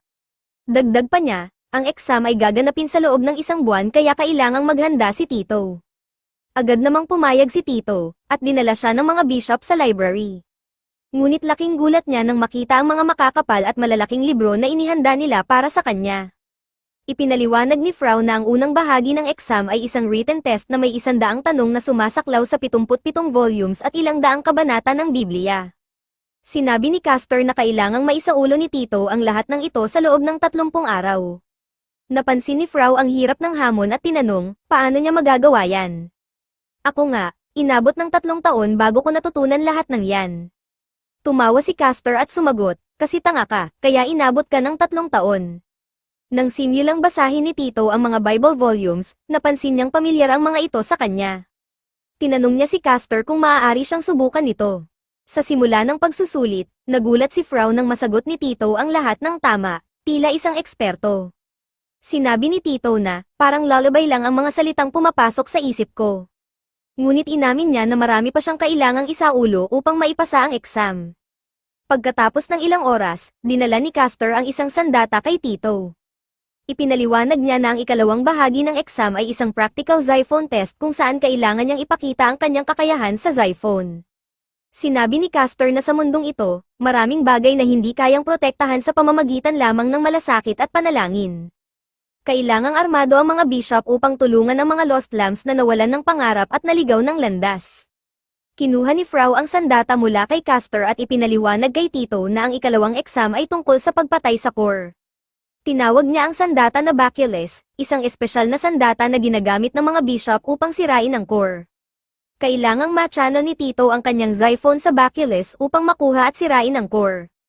Kinuha ni Tito ang Bacillus at sinabi, sa academy, natutunan ko kung paano mag-channel ng enerhiya sa mga sandata. Sinubukan niyang gamitin ang Bacillus at pinaga niya ang kanyang Xiphon, ngunit hindi niya ito makontrol. Naiinis, tinanong niya, kaya ba ng isang bata tulad ko na maging isang bishop? Sinagot siya ni Frau, normal na proseso ang pagiging pari muna bago maging bishop. Pero para sa mga nakakagamit ng Xiphon sa murang edad, may espesyal na pagkakataon upang direktang maging bishop, na dalubhasa sa paglaban sa kadiliman. Idinagdag ni Castor na hindi tulad ng ibang bishop, papayagan si Tito na maglakbay sa buong mundo upang labanan ang mga minions ng darkness. Nagpasalamat si Tito at tinanong kung sino ang gumawa ng espesyal na sandata. Ipinaliwanag ng mga bishop na ito ay gawa ng isang master craftsman na taunang bumibisita sa simbahan. Nilagyan ni Frau ng badge si Tito at sinabing palagi siyang babantayan, kaya dapat siyang mag-behave ng maayos habang nasa ilalim ng pagsasanay. Makalipas ang ilang oras, tinanong ni Castor si Frau kung paano ang progreso ni Tito. Sagot ni Frau, 3 oras na siyang nagsasanay, pero parang walang masyadong nangyayari. Lumapit si Castor kay Tito at ipinakita ang isang manika kung saan nakulong ang mga core wings. Sinabi niya kay Tito na iyon ang kanyang magiging practice, hulihin ang manika gamit ang kanyang Xiphon. Agad na nagsimulang tumakbo ang manika sa paligid ni Tito. Nag-alala si Frau, kaya ba ng isang tulad niya ang manika? Sinagot siya ni Castor, nilagyan ko na ng selyo para limitahan ang kapangyarihan nito. Hayaan natin siyang mag-ensayo mag-isa, ngunit biglang napansin ng manika ang mga madre at nagsimulang gumawa ng kakaibang bagay sa harap nila. Pagkatapos, inatake nito ang mga madre, kaya't nagmadali si Tito na tumakbo papunta sa kanila.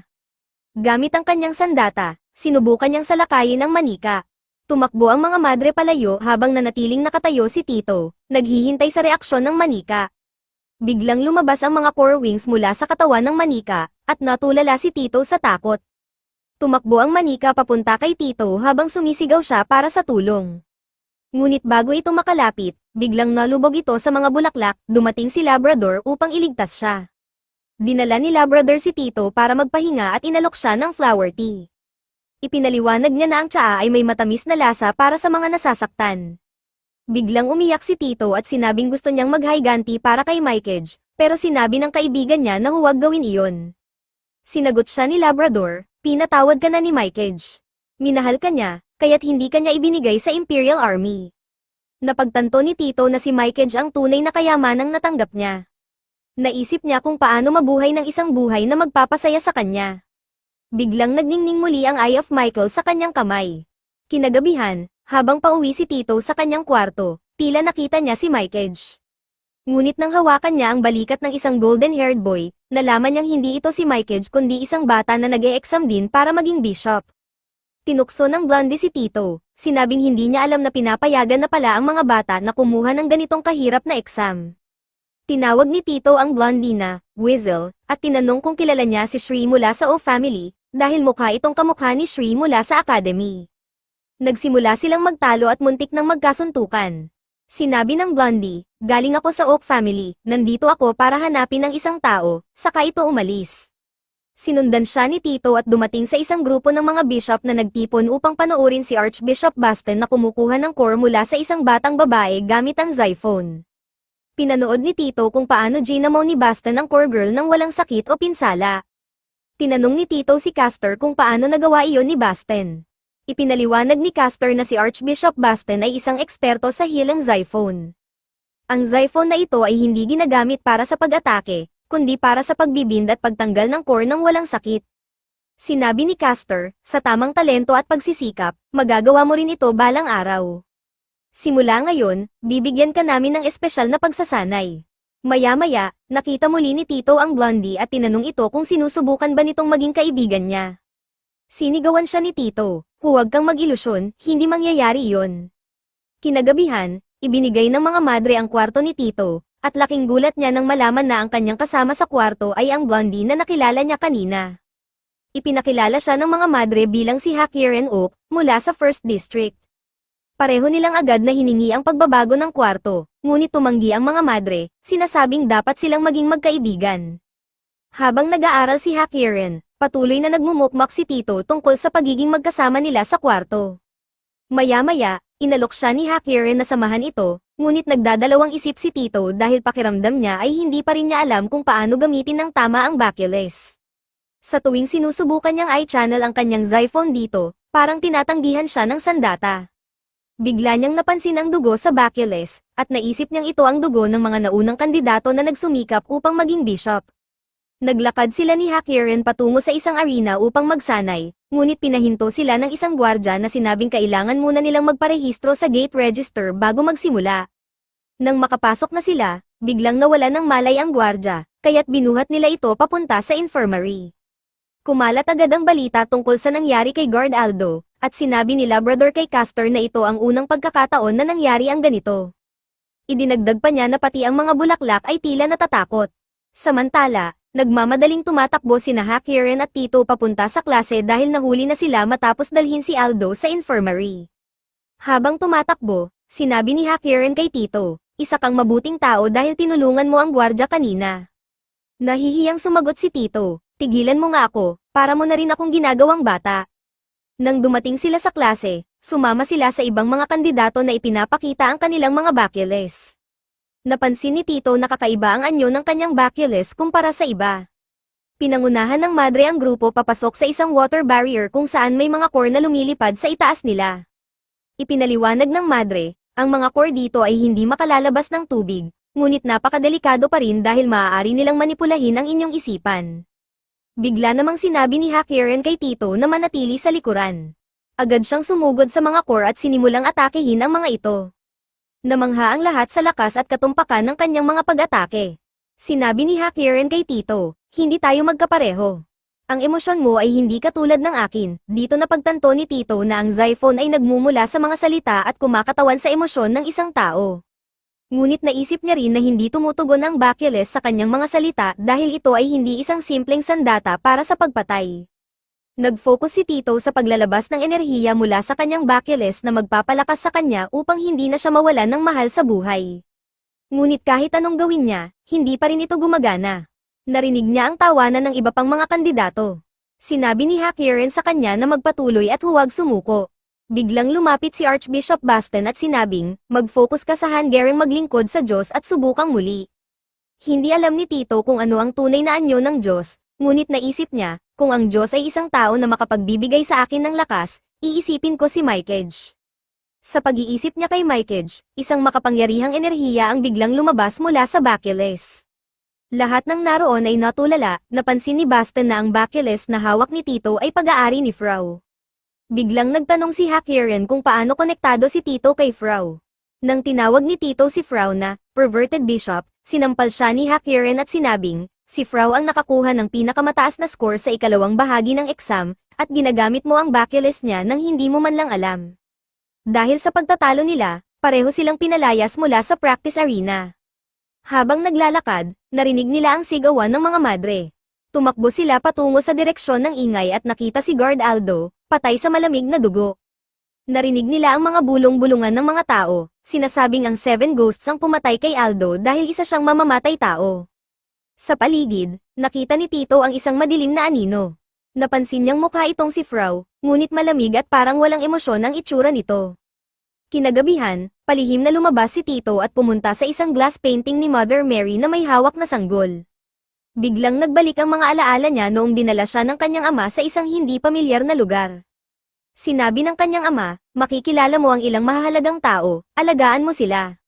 Natapos ang flashback at bumalik siya sa kanyang kwarto, kung saan tinanong siya ni Hakiren kung galing siya sa kwarto ng isang madre. Agad namang itinanggi ni Tito at sinabing tumigil na si Hakiren sa pang-iintriga. Biniro siya ni Hakiren, gusto mo bang matutunan kung paano lapitan ang mga babae? Sabihin mo lang sa akin, ngunit sagot ni Tito, may ibang bagay na gumugulo sa akin. Sinabi ni Hakiren na hindi pa sapat ang kanilang pagkakakilala upang magbahagi ng mga lihim. Kinabukasan, habang papunta sa klase, sinalubong muli si Tito ng mga madre, na humanga sa kanyang determinasyon na mag-aral. Sinabi nila, ang sipag mo, nandito kami para sumuporta sa iyo. Pumunta si Tito sa library upang maghanap ng impormasyon tungkol sa kanyang nakaraan at sa Eye of Michael. Alam niyang isinakripisyo ng kanyang ama ang buhay nito upang ibigay sa kanya ang mata, ngunit wala siyang makitang impormasyon tungkol dito. Biglang may aklat na kusang nagbukas, at napunta ito sa pahina tungkol kay Verloren, ang maalamat na God of Death na tumakas mula sa langit matapos patayin ang anak ng Chief of Heaven. Biglang nagliwanag ang mga salita at nagsimulang umikot sa paligid ni Tito, parang xiphone. Bumagsak siya sa upuan, at napansin ng lahat, iniisip na parang nasiraan na siya ng ulo. Dumating sina Frau at Hakiren upang tulungan siya. Tinanong ni Tito si Frau, ano ang nangyari kay Aldo kagabi? Napansin ni Hakiren na nasa tabi nila si Frau at binigyan siya ng isang magazine na puno ng nudes. Tuwang-tuwa si Frau, ngunit biglang sinampal siya ni Basten, sabay sabi, itatapon ko ang mga bastos na aklat na ito. Sinabi niya kay Frau na hinahanap siya ni Castor. Muling tinanong ni Tito tungkol kay Aldo, ngunit sinagot siya ni Basten, hindi ko alam ang nangyari. Sa ngayon, iniimbestigahan na ng Imperial Guards ang insidente. Ipinaliwanag niya na ang autopsy ay nagpakita na si Aldo ay namatay dahil sa shock mula sa isang malakas na tama sa likod. Ang mga madugong yapak ay nagmumungkahi na pinilit ng mamamatay tao si Aldo na buksan ang gate ng pangunahing pasukan. Posible raw na isang insider job ito, dahil walang sino man ang umalis sa simbahan noong gabing iyon. Tiniyak ni Basten kay Tito, ang sino mang pumatay kay Aldo ay paparusahan. Kahit siya ay isang mamamatay tao, ang lahat ng ito ay nasa mga kamay ng 7 ghosts na isinugo ng langit. Sila ang hindi kailanman nagpapatawad sa kasamaan, tiniyak ni Bishop Basten kay Tito, dinobol na namin ang seguridad dito sa simbahan. Walang makakapasok sa lugar na ito, at tiyak na poprotektahan ng Diyos ang mga gumagawa ng mabuti. Makalipas ang ilang sandali, sinabi ni Castor kay Frau na ipinatawag siya ng Pope para sa isang pagpupulong. Idinagdag niya na kung hindi matututunan ni Tito na kontrolin ang kanyang xiphone at gamitin ang bacillus, hindi siya papayag ang umalis ng simbahan. Biglang bumukas ang pinto, at nakita nila si Tito na nakatayo sa harap nito. Agad itong nagsorry kay Frau dahil nabali niya ang bacillus nito, at tumakbo palayo. Naiwan si Frau na nag-iisip kung narinig ba ni Tito ang kanilang pinag-usapan. Samantala, nagwala si Tito nang malaman niyang alam na ng 3 bishop ang tungkol sa Eye of Michael at Mel. Naisip niya na kaya pala hindi siya pinapayagan umalis ng simbahan. Naalala niya ang kanyang nakaraan bilang isang ulila na pinalaki ng isang father sa simbahan. Tinuruan siya nitong maging mabait, magbahagi, at tumulong sa nangangailangan. Ngunit sumiklab ang gyera, napatay ang hari ng Rags, at sinabi ng father sa kanya na mabuhay at huwag mahulog sa kamay ng Imperial Army. Nang magmakaawa si Tito na huwag siyang iwan ng father, sinabi nito, kapag dumating ang tamang panahon, maaalala mo ang lahat ng itinuro ko. Mahal kita, biniyayaan siya ng father ng kanyang kapangyarihan bago ito napatay. Biglang naging malinaw ang lahat kay Tito, hindi niya napigilan ang kanyang luha nang maisip na parehong namatay sina Mikeage at ang father dahil sa kanya. Nakita ni Hakiren si Tito na umiiyak at agad itong sinabi kay Bishop Frau. Nang puntahan ni Frau si Tito, tinanong siya ni Tito kung alam ba nito ang tungkol sa Eye of Michael. Sinabi niya na noong unang makita ni Bishop Labrador ang mata, hindi ito nagulat. Nagpasalamat si Tito kay Frau sa lahat ng tulong nito ngunit inamin niyang nararamdaman niyang ginagamit lamang siya, katulad ng ginawa ng Imperial Army. Sumigaw si Tito, nais mo rin bang angkinin ang Eye of Michael? Tumalon siya papunta kay Frau, puno ng galit, ngunit hinawakan siya ni Frau at pinigilan, sinabing, may oras ka ba para husgahan ng iba, gayong hindi mo nga kayang protektahan ang sarili mo. Agad siyang pinadapan ni Frau, at nakiusap si Tito, patayin mo na lang ako. Ngunit tumanggi si Frau, sinabing, trabaho ko na protektahan ka. Pero hindi ako laging nasa tabi mo, kaya gusto kong maging malakas ka ng mag-isa. Napagtanto ni Tito na ang mga salitang iyon ay eksaktong sinabi rin ng kanyang yumaong ama. Sinabi ni Frau, ang Eye of Michael ay simbolo ng pag-asa na iniwan sa iyo ng father. Kailangan mo itong protektahan, biglang napansin ni Tito ang nabanggit ni Frau tungkol sa kanyang ama at tinanong siya, paano mo nalaman ang tungkol sa father? Sagot ni Frau, malalaman mo rin sa tamang panahon. Samantala, sinabi ni Castor kina Frau at Labrador na nararamdaman niyang may kakaibang presensya sa mga kandidato ngayong taon. Natatakot siyang maaaring may masamang balak ang isa sa kanila. Sinabi ni Labrador, hindi ko maihiwalay ang pangit sa maganda hanggat pareho silang hindi paganap. Posibleng ang isa sa mga kandidato ang maging masama. Nagbiro naman si Frau, huwag kayong mag-alala, kapag dumating ang tamang panahon, haharapin natin ang masama. Sa ngayon, hayaan nating maghanda ang mga kandidato para sa exam. Kinagabihan, naghihintay si Tito sa special training mula kay Castor. Dumating ito at sinabi sa kanya, ngayong gabi, magtatrabaho tayo sa pagpapalakas ng iyong mental na lakas. Lagi mong nasisira ang Baculus dahil ang iyong Xiphon ay may likas na eksplosibong katangian. Ipinaliwanag ni Castor kay Tito, para magamit mo ng maayos ang Baculus, kailangan mong panatilihin ang tamang antas ng iyong enerhiya.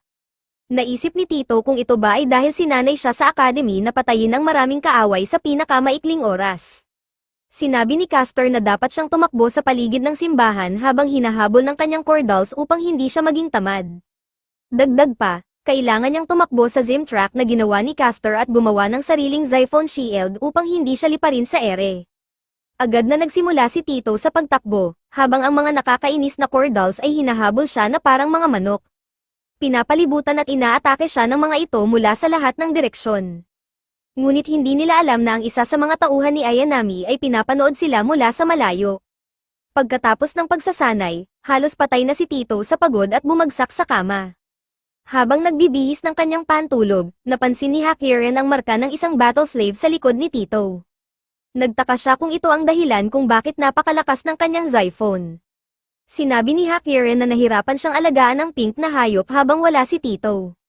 Sinagot siya ni Tito, siya ang reinkarnasyon ng kaibigan kong si Mikage, at dahil sa kanya kaya ako kumukuha ng exam na ito. Tinanong ni Tito si Hakiren kung bakit ito kumukuha ng exam. Sagot ni Hakiren, isang araw, sinapian ng Kor ang aking ina. Ngunit tumanggi ang aking ama na humingi ng tulong mula sa bishop dahil natatakot siyang mapahiya ang Oak family. Ikinulong niya ang aking ina sa isang silid, ngunit biglang lumitaw si Bishop Frau at ginamo siya. Bago ko pa man siya mapasalamatan, bigla siyang nawala. Kaya't ngayon, kahit na mula ako sa isang militar na pamilya, nais kong sundan ang sarili kong landas at pasalamatan si Bishop Frau, ang aking tagapagligtas. Narinig ito ni Tito at sinabing, ang tapang mo dahil pinili mo ang sarili mong landas. Nagpasalamat sila sa isa't isa at natulog. Kinabukasan, sa wakas ay nagawa ni Tito na talunin ang mga cordals. Binigyan siya ni Castor ng isang professional Baculus at sinabing subukan ito sa mga cordals. Agad na ginamit ni Tito ang kanyang Xiphon, ipinasok ito sa Baculus, at inatake ang mga dolls, nasira ang marami sa mga ito. Napagtanto niyang ito ang unang pagkakataon na nagawa niyang kontrolin ng maayos ang kanyang kapangyarihan. Alam ni Castor na medyo mahihirapan si Tito sa paggamit ng bagong Baculus, ngunit makakatulong ito upang makontrol ang labis niyang lakas. Biglang napansin ni Castor na pinapanood sila ni Hakiren mula sa likod ng pader. Sinabi niya, sumali ka na rin kung gusto mo. Habang pauwi sila pagkatapos ng pagsasanay, biglang nagbukas ang isang portal sa kanilang likuran at lumabas ang isang dark energy. Nararamdaman ni Tito ang enerhiya gamit ang Eye of Michael, ngunit bago siya makagalaw, tinanggap ni Hakiren ang atake gamit ang kanyang sandata. Sa lakas ng enerhiya, tumilapon si Hakiren palabas ng bintana. Mabilis na inabot ni Tito ang kanyang kamay kay Hakiren habang balanseng nakatayo gamit ang Bakules. Ngunit nasira ito ng dark energy. Sa kabutihang palad, dumating si Frau sa tamang oras at sinagip sila mula sa pagbagsak sa tore ng simbahan. Inilabas ni Frau ang kanyang side at inatake ang anino, binasag ito sa maraming piraso na pumalibot sa kanya. Samantala, napagtanto ng dalawang tauhan ni Ayanami na si Frau ang tunay na Sikhel, isa sa 7 ghosts. Tinanong ni Tito si Frau, ano ang nangyayari? Sagot ni Frau, ang anino ay isang wars, isang tao na natupad na ang 3 hiling mula sa core. Biglang nawala ang anino, at nang tingnan nila, nakita nilang ang katawan ng anino ay si Guard Aldo, patay at walang buhay. Napansin ni Frau ang isa sa mga tauhan ni Ayanami at sinubukang atakehin ito, ngunit nakatakas ang kalaban. Sa isang pagpupulong kasama ang Archbishop tungkol sa mga isyu ng wars, nagkaroon ng kaguluhan. Lahat ay nagtataka kung paano nagawang makapasok ng Evil Dark Shadow sa simbahan, gayong walang bakas ng black magic. Samantala, iniisip ni Castor na maaaring ang Eye of Michael ang dahilan kung bakit nangyayari ito, at tanging ang 3 bishop at ang Archbishop lamang ang nakakaalam ng lihim. Kinabukasan, nagising ng sabay sina Tito at Hakiren matapos silang umatras mula sa insidente ng nakaraang gabi. Defensively, sinabi ni Tito kay Hakiren na lumayo sa kanya. Ang shadow na iyon ay hinahabol ako, at muntik na akong mamatay kagabi habang inililigtas ka. Kung hindi dumating si Frau, baka nasa kabaong na ako ngayon. Tumugon si Hakiren, ako ang nagbuwis ng buhay ko upang iligtas ka. Bilang isang bishop, hindi ako kailanman tatakbo palayo sa pagliligtas ng sinuman mula sa kadiliman. Biglang dumating si Frau mula sa isang sulok at tinanong ni Tito kung ang wars kagabi ay pamilyar. Sinabi ni Frau, ang core kagabi ay marahil kinuha ang kaluluwa at katawan ng tao. Lahat ng ito ay nangyayari dahil sinusubukan ng madilim na puwersa na ihanda ang mundo para sa muling pagkabuhay ni Verloren sa pamamagitan ng pagpapalaganap ng kadiliman. Napagtanto ni Tito na dati siyang isang mahina at walang magawa, ngunit unti-unti siyang nagiging mas malakas. Sinabi niya kay Hakiren, kapag kaya ko nang protektahan ka, magiging kaibigan kita.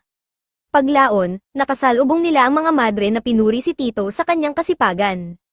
Sagot niya, marami pa akong hindi nauunawaan, pero hindi ako uusad kung patuloy akong maghay-hinala sa iba.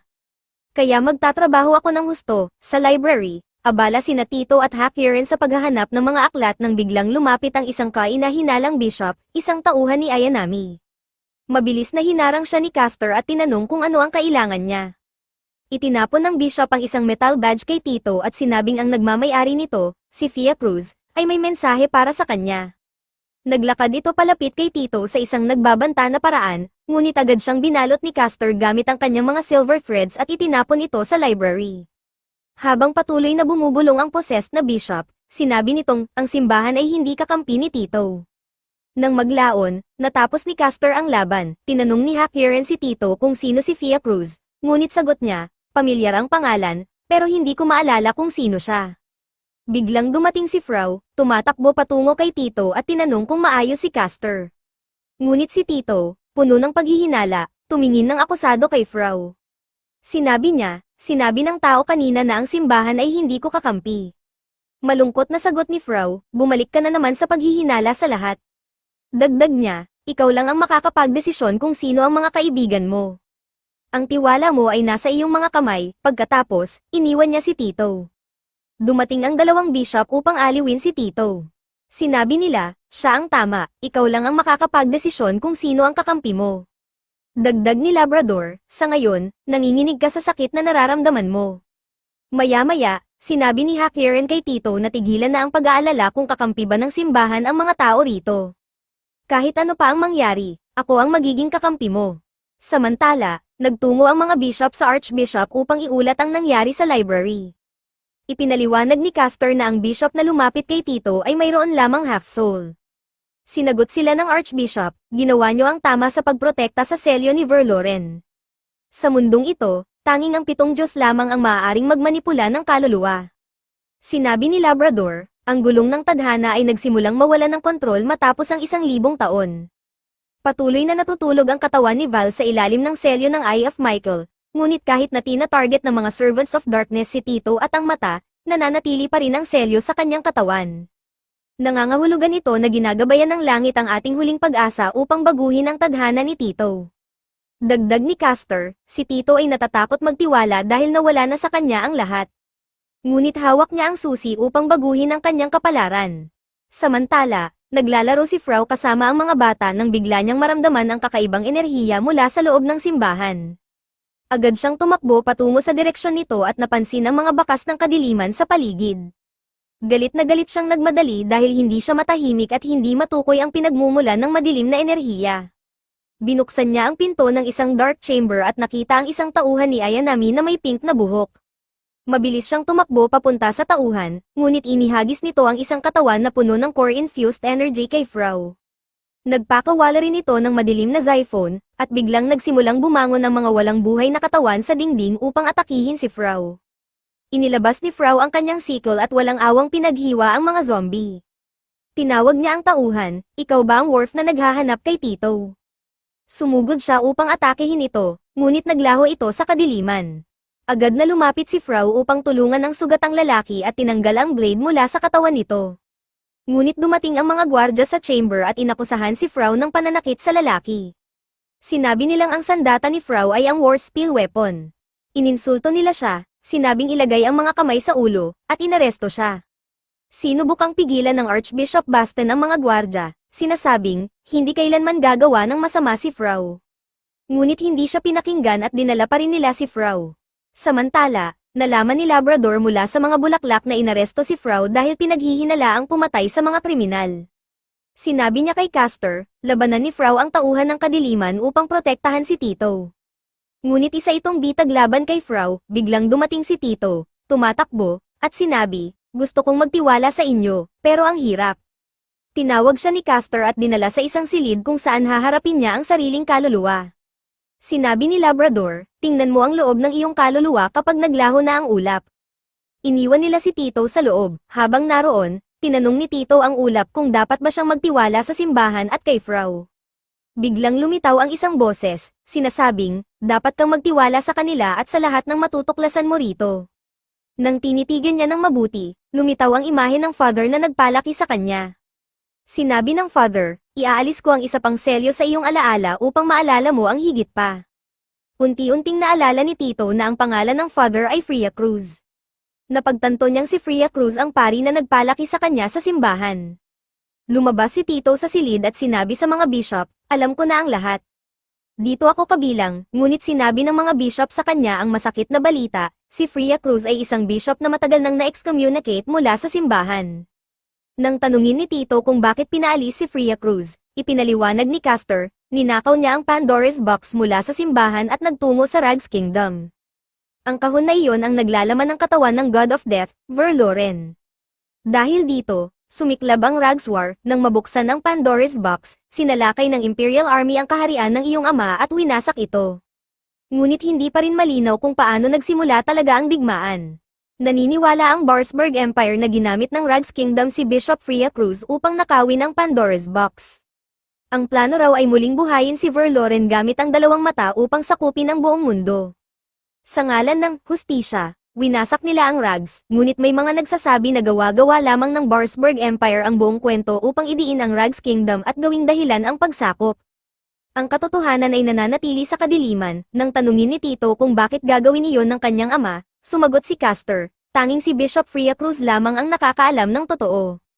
Kailangan mong hanapin ang sarili mong katotohanan, hindi ang bersyon ng iba.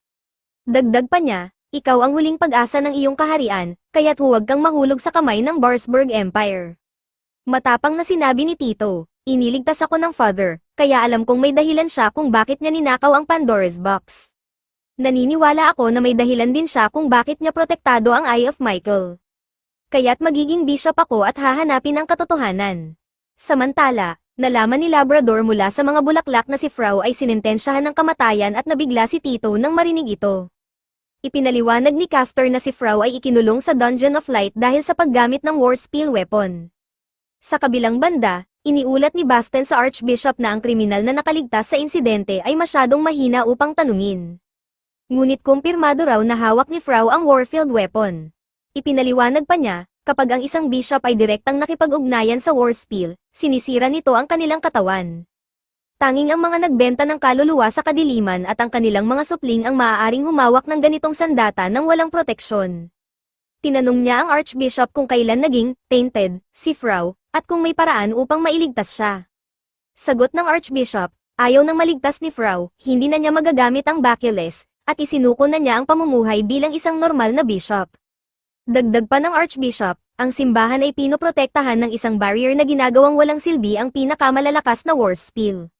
Kaya kung nagmukhang ginamit ni Frau ang sandata, posibleng ibang miyembro ng simbahan ang sum-iron ng barrier.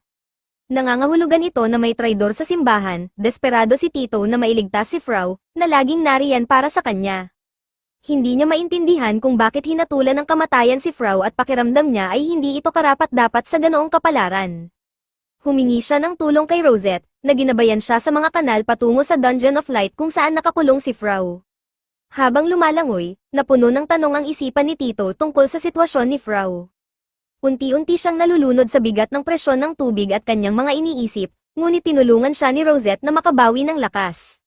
Pagdating sa Dungeon of Light, sinubukan ni Tito na sirain ang pader gamit ang kanyang Xiphon. Sa kabila ng paulit-ulit na pagsubok, hindi bumigay ang barrier. Labis siyang nainis at nag-alala, nagtataka kung ano pa ang magagawa niya. Biglang naramdaman niya ang Xiphon ni Frau na umaabot sa kanya. Sa pamamagitan nito, nagpadala si Frau ng mensahe, umalis ka na, Tito. Ito ang laban ko, at dapat kang mag-focus sa sarili mong problema. Stunned si Tito, hindi niya maintindihan kung bakit hinihiling ni Frau na iwan siya, lalo na ngayon na nasa panganib ang buhay nito. Sa kabila ng lahat, tumanggi si Tito na iwan siya. Patuloy niyang sinusubukan, puno ng galit at lungkot, ngunit hindi nagpatinag ang kanyang determinasyon. Nagpasalamat si Frau sa kanyang pagsisikap, ngunit ipinaliwanag na ang pagtakas ay magpapatunay lamang ng hinala laban sa kanya. Kapag tumakas ako, markado na ako bilang traidor, hindi ko iyon hahayaang mangyari. Hiniling niya kay Tito na umalis at magtiwala na makakahanap siya ng paraan upang makalabas. Bago tuluyang umalis si Tito, inabot sa kanya ni Frau ang Volume 3, Chapter 17 ng Biblia. Nalito si Tito, ngunit nakuha niya ang mensahe ng pananampalataya at pagsuporta mula kay Frau. Sa kabila ng madilim na kalagayan, nagpakita pa rin si Frau ng tiwala at kagitingan. Napuno ng emosyon si Tito ngunit nangakong hindi iyon ang huling pagkakataon na magkikita sila. Babalik ako, Frau, ililigtas kita, ano man ang mangyari. Sa huling sulyap, umalis si Tito, dala ang pag-asa at determinasyon sa kanyang puso. Habang pauwi, naalala ni Tito kung paano sinasabi ni Mykage sa kanya noon na bihira siyang ngumiti. Kaya't nang tanungin niya si Mykage kung paano ngumiti, sagot nito, kailangan mong paluwagin ang mga kalamnan ng mukha mo. At huwag kang mag-alala, tatangkad ka rin kung madalas kang ngumiti. Napangiti si Tito sa alaala, at sa sandaling iyon, tumigil siya sa paglalakad, pilit na ngumiti, at inalala kung paano siya pinapasaya ni Mykage. Pagdating sa kanal, naisip ni Tito na hinding-hindi na niya hahayaang may mamatay pang taong mahalaga sa kanya. Nang lumabas siya, sinalubong siya ni Hakiren at inabot ang isang tuwalya. Paalala nito, nagkasundo tayo na gagawin ang lahat ng magkasama, pero tumakbo ka ng mag-isa. Tinitigan ni Hakiren ang kanyang mga mata at sinabi, nagbago na ang tingin mo, Tito, ibig sabihin, nagsimula ka ng muling magtiwala sa simbahan, sinabi pa ni Hakiren, tiwala ako na magagawa nating dalawa ang tama para kay Bishop Frau, hahanapin natin kung sino ang nag-frame sa kanya, inabot ni Hakiren ang kamay niya, at sa sandaling iyon, nagdesisyon si Tito na magtulungan sila, nagkatinginan sila at nagkasundo, magkakaisa sila sa paghahanap ng katotohanan at katarungan para kay Frau.